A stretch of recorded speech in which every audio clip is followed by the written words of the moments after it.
Bismillahirrahmanirrahim. Assalamualaikum warahmatullahi wabarakatuh.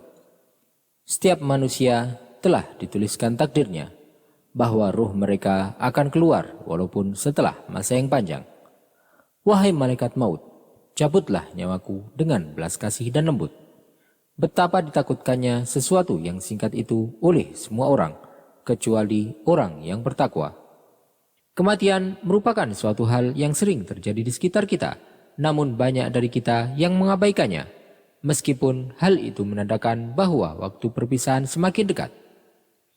Karena kematian merupakan sesuatu yang pasti datangnya, serta malaikat maut yang mencabut nyawa itu benar adanya, dan karena segala sesuatu yang berkaitan dengan ruh dan keluarnya ruh dari badan tetap menjadi rahasia dan misteri, maka hal tersebut menimbulkan berbagai pertanyaan yang akan kita jawab pada video ini insya Allah. Apakah seseorang menderita ketika ruhnya keluar? Dan apa tanda-tanda keluarnya ruh dari badan dan datangnya malaikat maut? Serta mengapa keluarnya ruh dimulai dari jari kaki? Silakan simak video ini sampai selesai untuk mendapatkan jawabannya.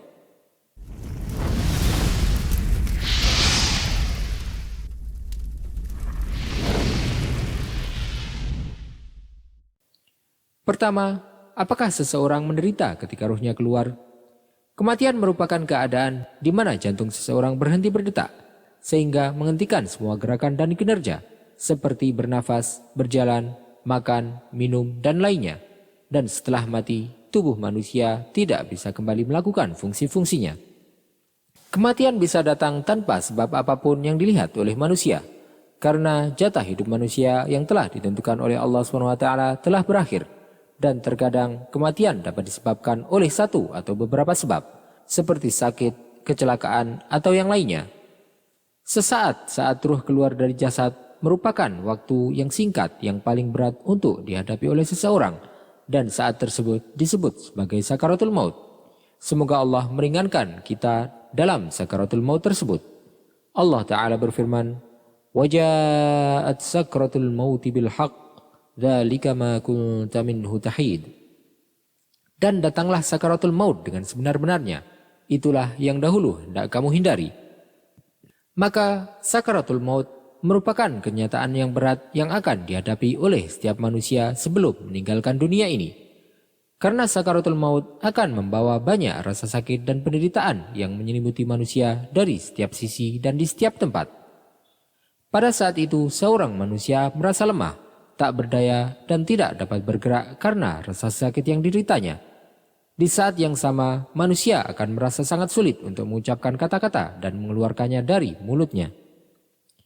Manusia akan melewati tahap itu, yang mana tahap sakaratul maut merupakan tahap yang paling sulit dan paling keras, dan menyingkap penutup yang menutupi matanya selama ini.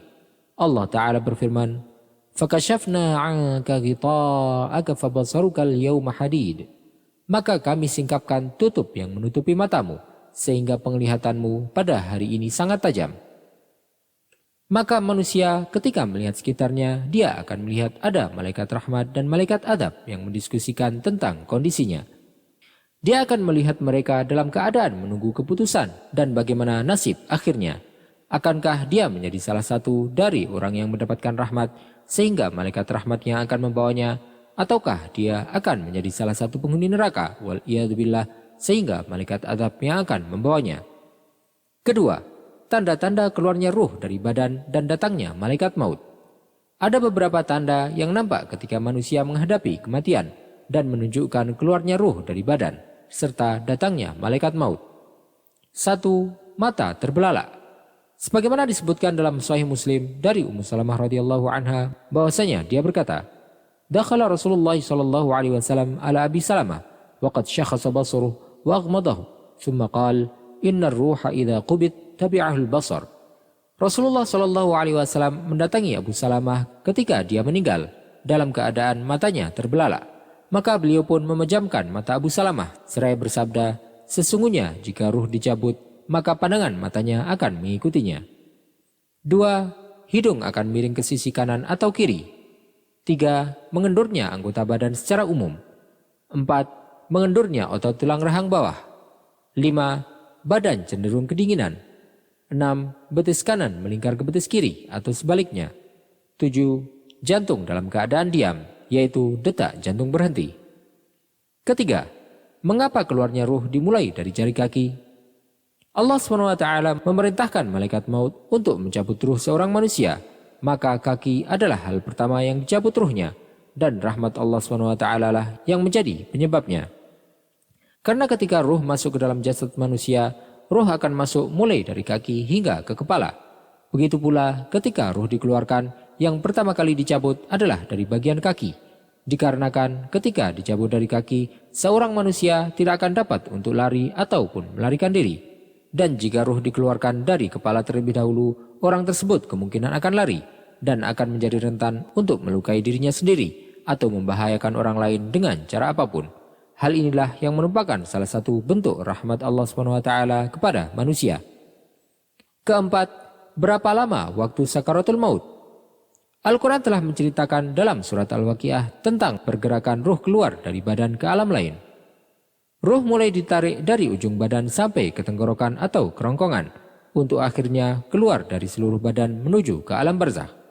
Sebagaimana yang disebutkan oleh Allah SWT dalam firman-Nya, "Falaula idza balagatil hulqum wa antum hina idzin tanzurun wa nahnu aqrabu ilaihi minkum walakin la tubsirun." Maka kalau begitu, mengapa tidak mencegah ketika nyawa telah sampai di kerongkongan dan kamu ketika itu melihat, dan kami lebih dekat kepadanya daripada kamu, tetapi kamu tidak melihat. Sakaratul maut memiliki dua keadaan. Yang pertama adalah kematiannya yang akan mudah dan terjadi dalam sesaat. Dan yang kedua adalah kematian yang sulit, yang akan dihadapi dalam beberapa hari bahkan bulan. Dan hal ini tergantung pada kondisi keagamaannya dan hubungannya dengan Sang Pencipta. Hal ini sebagaimana yang disebutkan oleh Allah SWT dalam firman-Nya, "Ya ayyatuhan nafsul mutmainnah, irji'i ila rabbiki radiyatan mardiyah."